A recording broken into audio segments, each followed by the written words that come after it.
ତ ନମସ୍କାର ସାଙ୍ଗମାନେ, ଆପଣମାନେ ସମସ୍ତେ ତ ଜାଣିଛନ୍ତି ବର୍ତ୍ତମାନ ପାର୍ବଣର ଋତୁ ତ ଆରମ୍ଭ ହୋଇଯାଇଛି।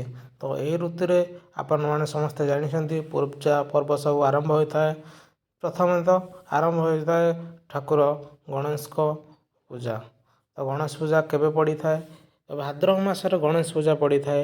ତ ଚଳିତ ବର୍ଷ 2023 ସେପ୍ଟେମ୍ବର 19 ତାରିଖରେ ଗଣେଶ ପୂଜା ପଡ଼ୁଅଛି।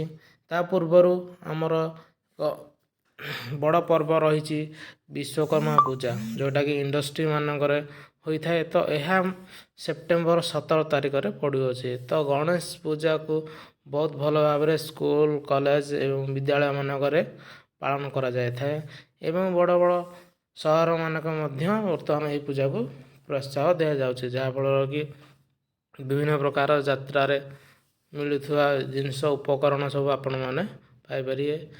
ବିଶେଷ କରି ଗଣେଶ ପୂଜା ମୁମ୍ବାଇରେ ମଧ୍ୟ ଭଲ ଭାବରେ ପାଳନ କରାଯାଇଥାଏ। ଗଣେଶ ଠାକୁରଙ୍କର ପ୍ରିୟ ଖାଦ୍ୟ ହେଉଛି ଲଡ଼ୁ, ଯାହାକି ପ୍ରସାଦ ରୂପରେ ଅର୍ପଣ କରାଯାଇଥାଏ। ଧନ୍ୟବାଦ।